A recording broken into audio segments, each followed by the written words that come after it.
Hi,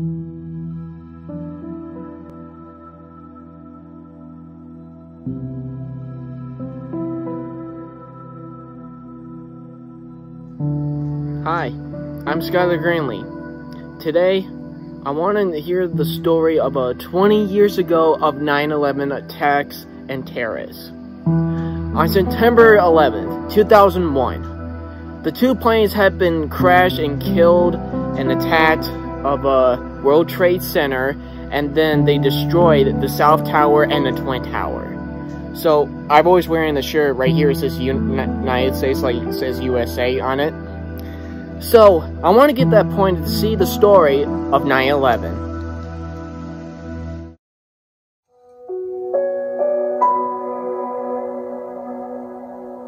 This just in, you are looking at obviously a very disturbing live shot there. That is the World Trade Center, and we have unconfirmed reports this morning that a plane has crashed into one of the towers. Another one just hit the building. Wow.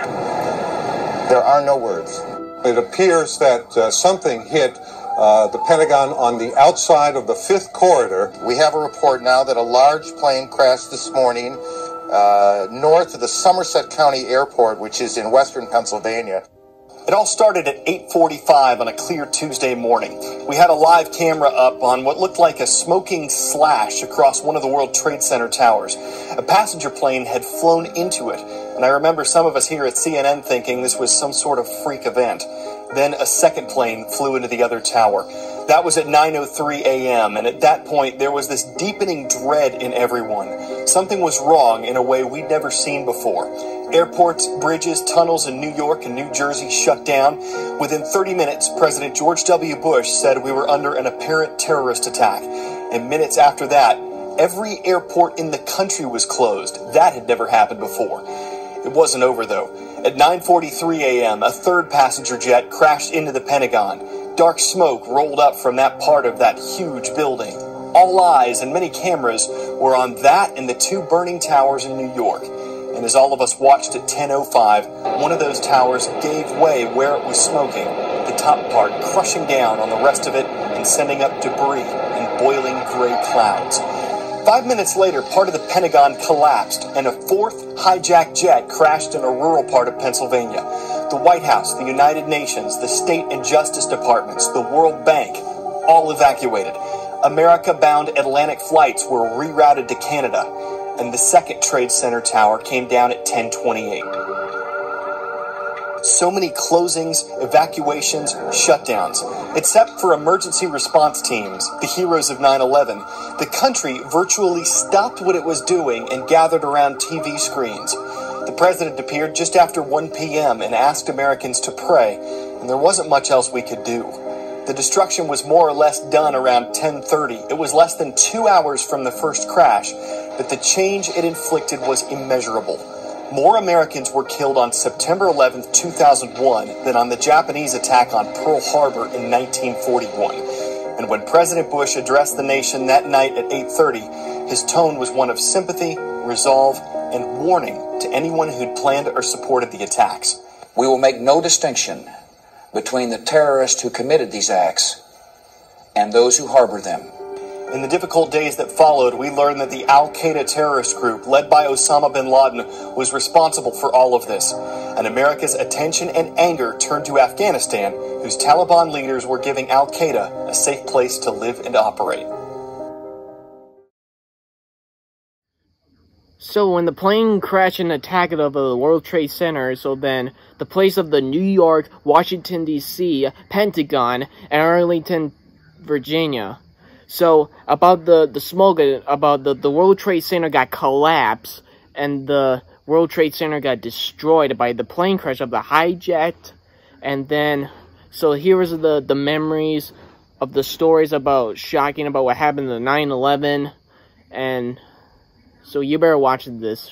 You gotta watch this video footage. If you ever seen the camera angles about the shooting the camera of about the plane who just crashed and destroyed of the World Trade Center. We are simply not close enough right at this point. We are following the smoke in the air right now.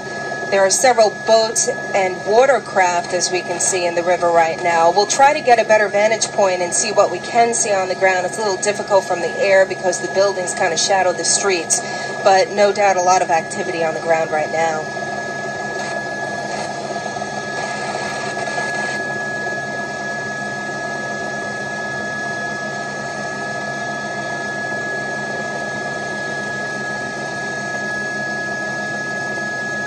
Wow.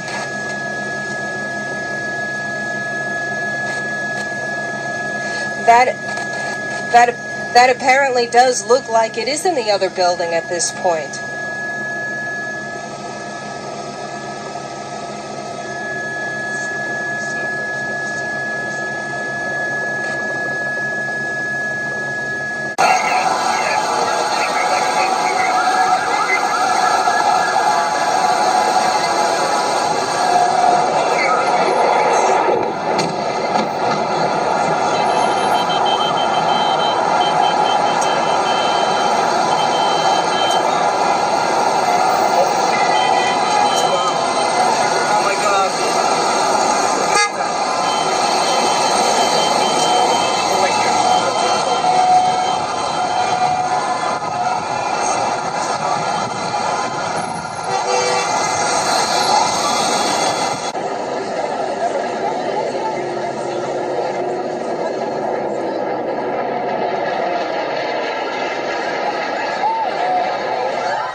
Videotape. It was just another call. I'm riding with the battalion chief. It was basically camera practice. See, Jules had only been shooting for a few weeks. Before that, Gideon was the main cameraman. Every time the battalion goes, I go. You know, I just need to practice, so I shoot.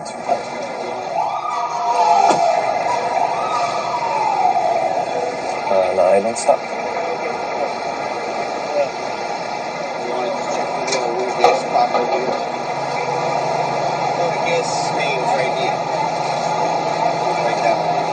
Check the area with meters, and it was kind of routine and pretty simple. It was 8:46 in the morning. And then we heard a plane come over, and in Manhattan, You don't hear planes too often, especially loud ones.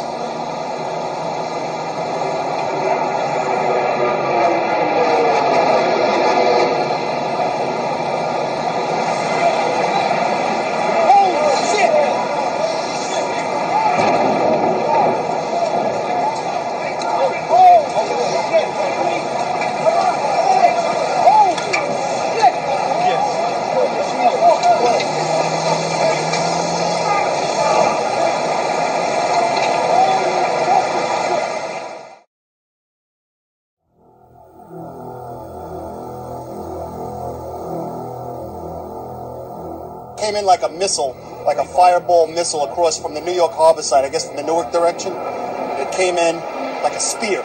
It just speared through the building like a fireball.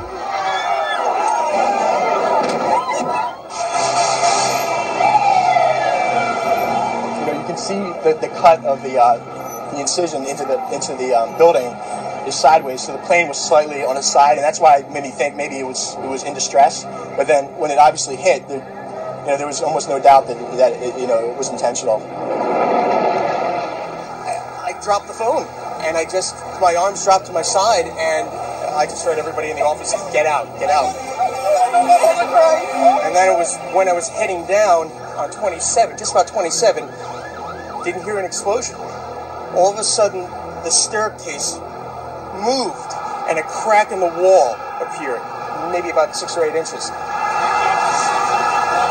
Kept on looking at the numbers coming down the stairwell, 15, 14, counting, and then I actually thought, I can make it, I can make it. And when I got out, I looked like I've never seen war up close, but today I have.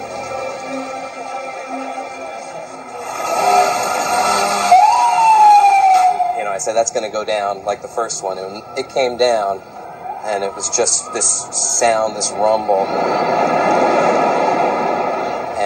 This mass cloud coming at us. It's intense.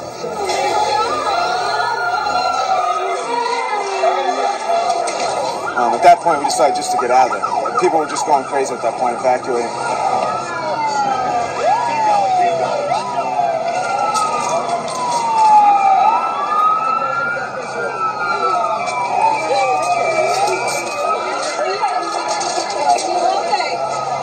Go straight, this ambulance is about 100 feet ahead.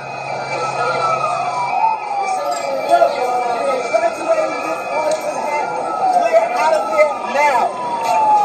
Folks, we are evacuating this part of Manhattan. Get out of here now. Let's go, folks. Let's go. Let's go. Come on. How are people getting off the island right now? Right now, they're walking. A lot of people were getting into the bridges, and they're walking over the 59th Street Bridge, they're walking over the Brooklyn Bridge. Island Railroad, limited service. New Jersey, if you want to get to New Jersey, folks, you have to go to 34th and 11th at the Jacob Javits Center. They will assist you getting to New Jersey. Long Island Railroad, limited service, city subway, not working.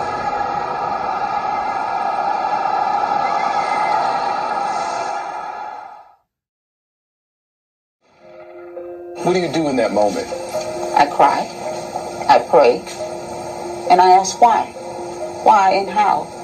I really needed a moment. We never really see her cry, and it's like something definitely impacted her more than what we know or what was going on. It was deeper than what we seen.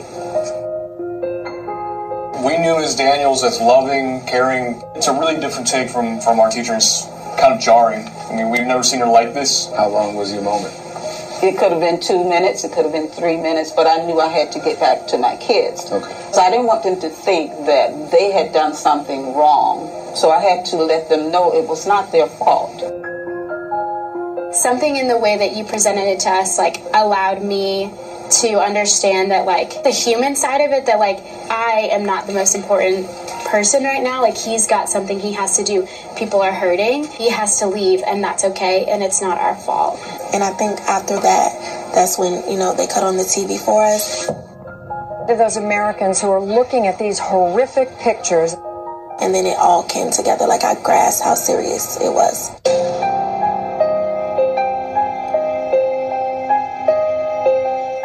I think myself and maybe other students thought it was like a movie or something. It didn't look real. The TV was here? You took them to a different room? The TV, the monitor that President Bush had was in his office next door. Their memory of it might fluctuate a little. After I came out of the room, I told them what happened. The pictures and the images that they saw, they might have seen them when that door was open, but the TV never came in here. I was very careful about how much I exposed them to and what I said to them. That was the first day I learned the word terrorist, too. Yeah.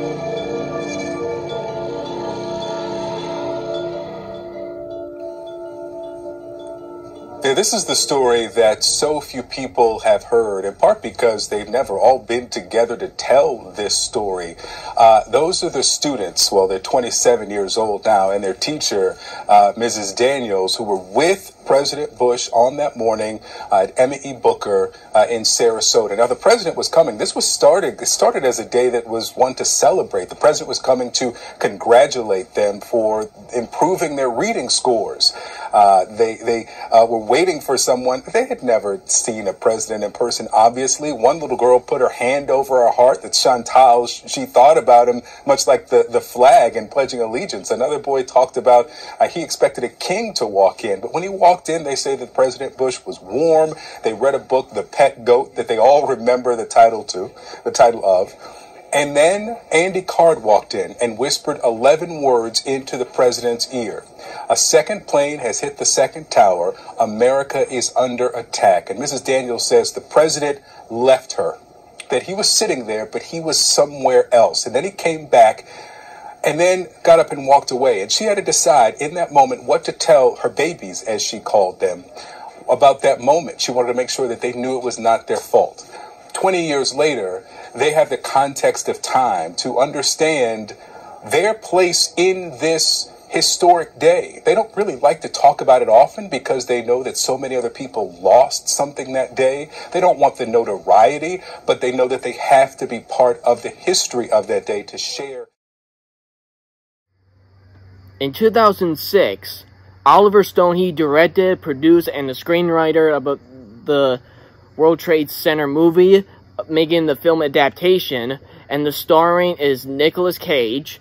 So if you've never seen the movie of World Trade Center of 2006, so here's the trailer of the movie World Trade Center.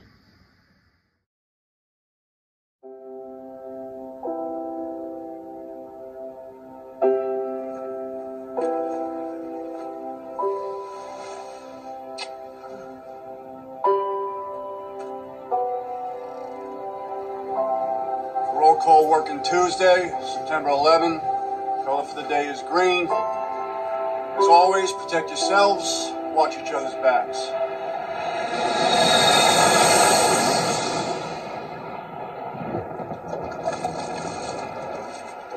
We have unconfirmed reports this morning that a plane has crashed into one of the towers of the World Trade Center.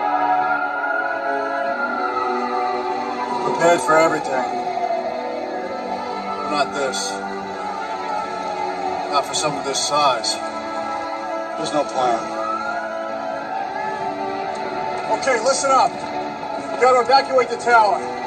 Who's coming? Step forward. I got it, Sergeant. I'll go. Sarge. All right. Follow me. Stay together.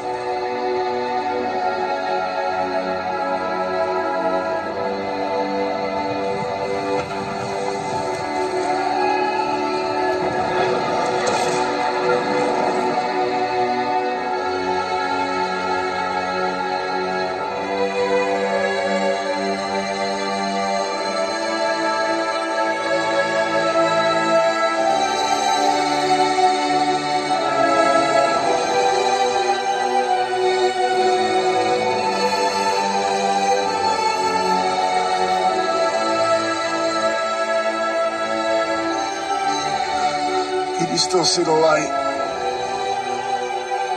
Yeah!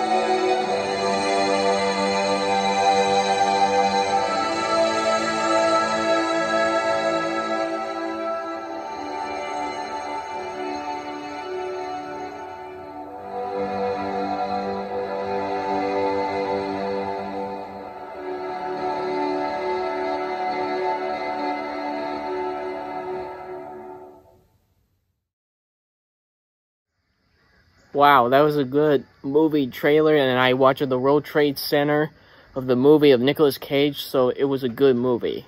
So, it was the story of a 9/11 attacks and terrorism 20 years ago, because it's shocking, because everybody needs to be safe and to be run away because of the clouds about the World Trade Center got collapsed with the white smoke, because you need to run over, and then you need to be safe, and like wearing the mask on, because you had to give yourselves breathes, because like everybody who could die of September 11, 2001.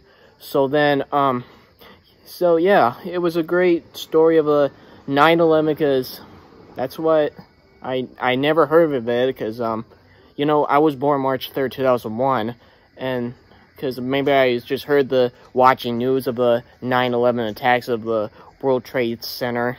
So, it says, never forget.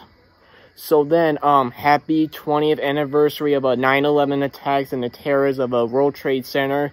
So here's the shirt. It says USA. So we are Americans.